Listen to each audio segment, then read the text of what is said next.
Welcome to Dub Nation, the official show of the Utah Warriors of Major League Rugby. I'm Jarom Jordan alongside Banksy. Loaded show today. Lots to talk about. Warriors with USA Rugby in Europe. We'll tell you a couple of guys who got their first caps last weekend. Pretty awesome. Utah pathway players with USA U20s. Warriors in the NPC in New Zealand. Warriors in PR7s. They're all over the place.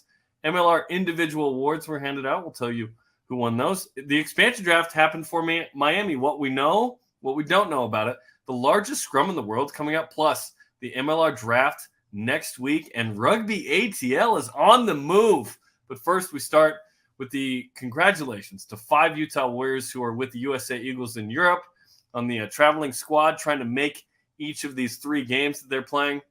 Paul Mullen, Thomas Tuaval, Bailey Wilson, Mika Kruse, and Dakaji Young-Yan are repping the Warriors. Joe Mano and Angus McClellan were in camp but didn't travel with that team. The United States started the 3-game swing with a 31-17 win at Romania. We saw Paul Mullen and Mika Kruse in the starting lineup. And then Thomas Tuaval and Dakaji Young-Yan got their first caps off the bench. That was awesome.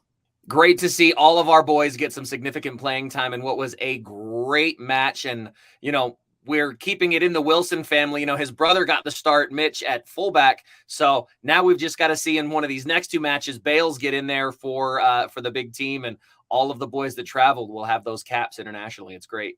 It's going to happen. The Eagles compete against Portugal coming up Saturday, Georgia, the country, the next Saturday. So that's pretty cool. And of course, we're hoping this group and maybe even more are part of the Eagles team that plays the top 14 French champs. Of course, we've got an alliance with them, Stade Toulousain, September 17th in Sandy at America First Field. So maybe that raccoon that fell out into the press box the other day will be there. Who knows? But we're looking forward to that game. Look, even raccoons know that's going to be the best seat in the house, right? It's being billed as basically USA versus France because for Stade Toulousain, I think they've got 12 players from their team on the French national squad as they get ready for the World Cup. So it really is an international quality match, and I'm excited to see it. If you want to be at America First Field to see the USA Eagles take on Stade Toulousain and maybe be part of a world record, we'll get to that in a little bit. Just go to warriorsrugby.com. By the way, so some of you might be wondering, like, whoa, who's this Dakaji Young-Yan kid? So I believe he played in the Crossroads Cup? They found him that way. Or perhaps they just signed him straight up. I'm trying to remember. He played in 2 games for the Warriors, and then he just played as the backup tight head prop to Paul Mullen for the United States. Rising star on our hands. Well, when you play behind Paul Mullen and Angus McClellan, it's really tough to get those reps, right? But with both of those guys now on the senior end of their career, how exciting is it for us, especially as Warriors fans, but also just as fans of our international team, to have somebody like Dakaji come in with that physicality and that ability to make a difference and make an impact like we saw in Romania to maintain that level of play. It's got me really excited for the future of American rugby.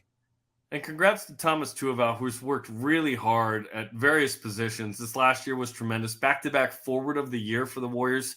He gets his first cap. Oh, it's just cool to see these guys who have lived here locally, they're Utah built, and now they're repping the red, white, and blue, which is pretty awesome.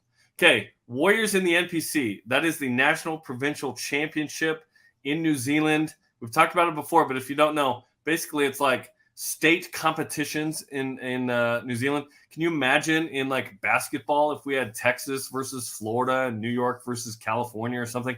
That's a really fun idea. So we got a bunch of guys involved in this. Connor McLeod and Caleb Mockney are playing with Hawke's Bay, the Magpies, who beat North Harbor 23-21 Friday. If I mispronounce anything, former I lived in New Zealand guy Banksy, correct me, please.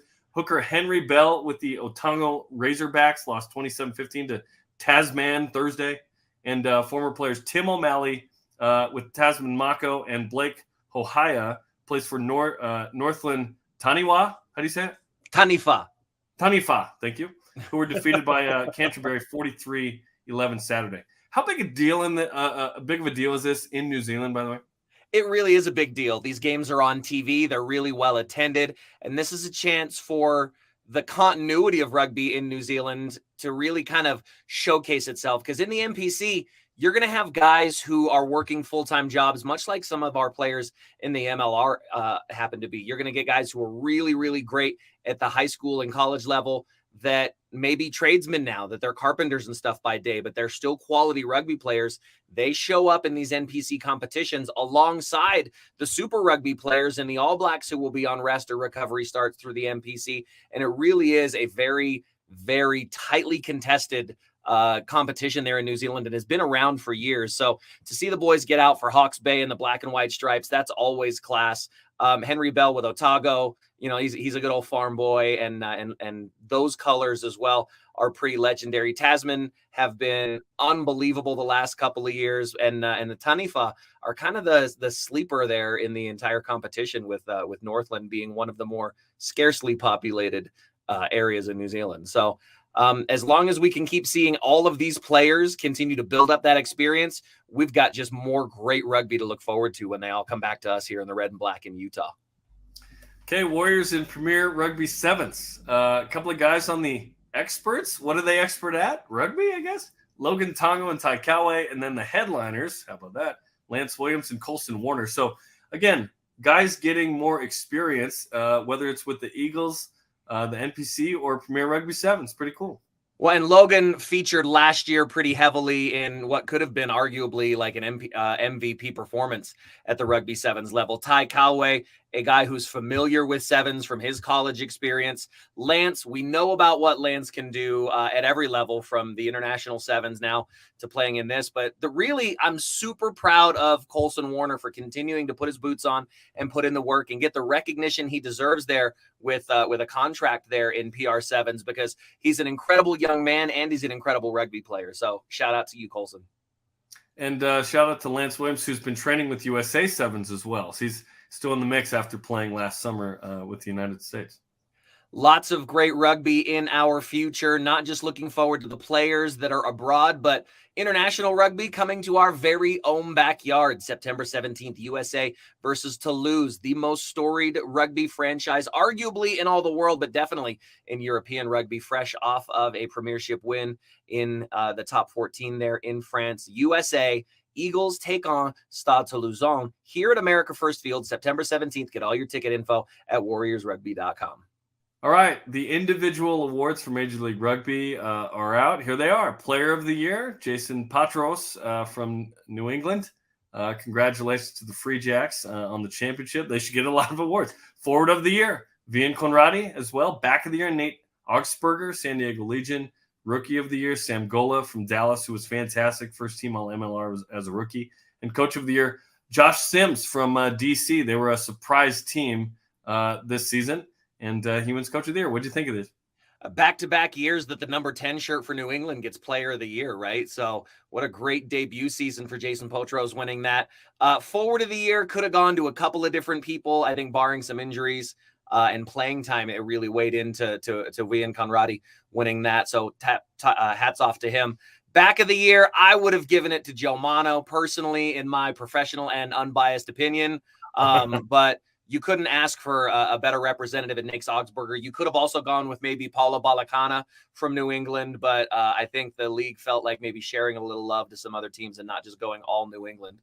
Sam Gola, no surprise at Rookie of the Year. And Josh Smythe really kind of helped, Josh really surprised me as that Coach of the Year. I thought it could have gone to Danny and Lee in San Diego with the season that they had and the performance that he was able to put on. So congratulations to Josh and all the other players who won the awards this year. Yeah, the league's getting better, and you can see it in the quality of these players in the awards every year, which is great. And we have a 13th team coming next year, which is the Miami Sharks. And so there was an expansion draft. It was held on July 28th. 25 players were selected. 5 players remained available by each team. The Warriors offered players, and 3 were selected. Joey Backey, Tyler Fisher, and Danny Giannascoli. If the players didn't come to an agreement by Sunday, August 6th, so a couple of days ago, then the players returned to their original clubs. We don't know who exactly agreed or not quite yet, but that expansion draft did happen. So we'll see if a couple of Warriors get picked up by Miami. Well, and a bunch of former Warriors on that list as well. When you're looking at guys like Fricky DeBeer and Alex Tucci and Nolan Tuamoheloa, as well as the three that we're currently taking, all roads run through Utah as far as quality rugby goes. So it'll be interesting to see how many of those get under contract. There's a core of a very solid rugby team there for Miami to kick off with. When Kimball Kerr said, I want the epicenter of North American rugby to go through Utah, I'm not sure he had the expansion draft in mind with that saying. But yeah, a lot of Utah Warriors and former Warriors on that list. Okay. There's layers to this, Jarom. You got to peel them all away.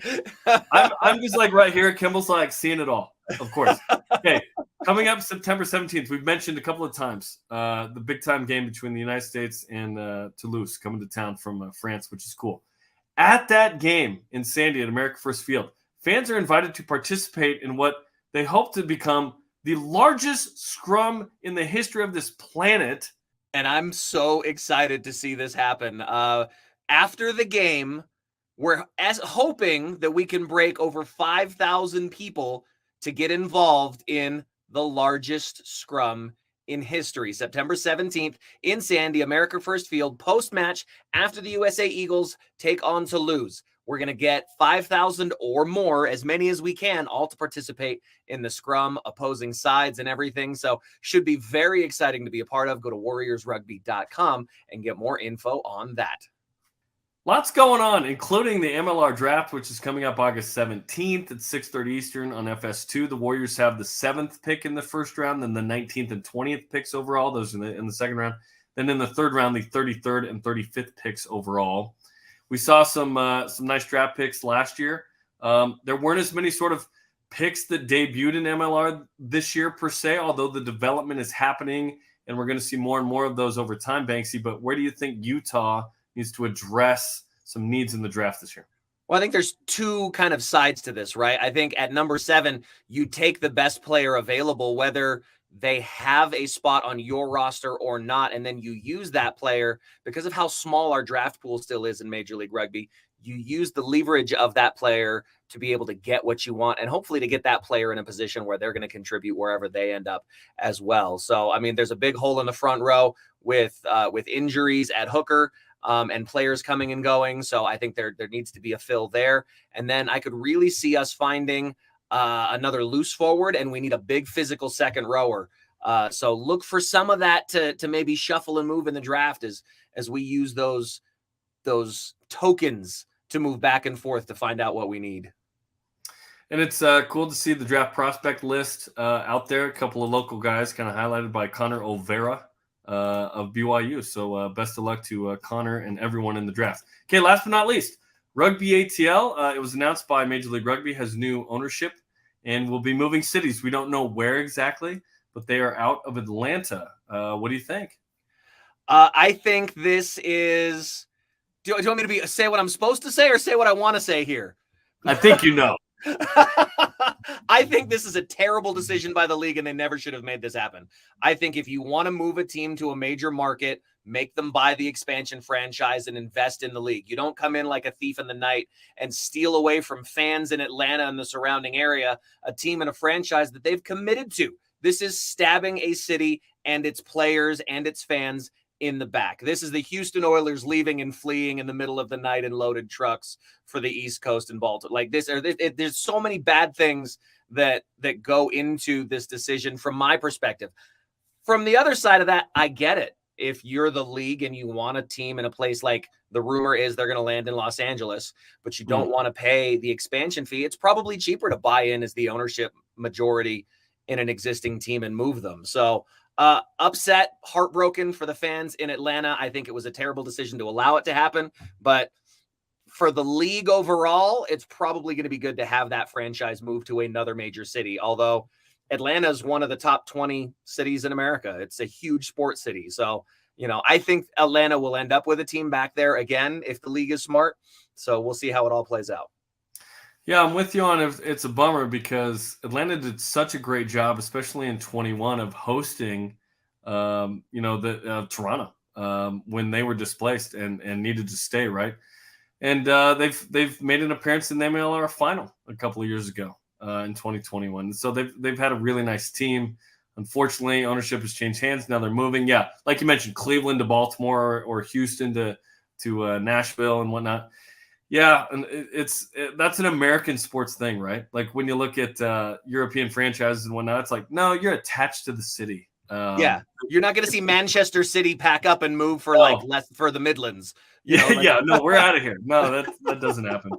But hopefully it means something good for whatever that new market is. Yeah, Atlanta definitely deserves a team. Like for Atlanta to lose, for that market size to lose a team is kind of disturbing. But LA definitely needs a team at some point, and maybe Austin in the future after those two kind of bowed out unceremoniously after last year. But okay, that'll do it for us. We got a lot going on. Like normally August 7th, we should be like taking it easy, just sipping some lemonade by the pool. No. We got players all over the place. So we will update you in a couple of weeks about the draft, about the USA Eagles, about NPC, about all that. Like maybe we know rugby ATL. So we got a lot going on in the offseason. So stay with us and like and share this episode of Dub Nation and follow the Utah Warriors on social media. Our thanks to Mason Benson for producing this. He is Banksy. I am Jarom. Go Warriors.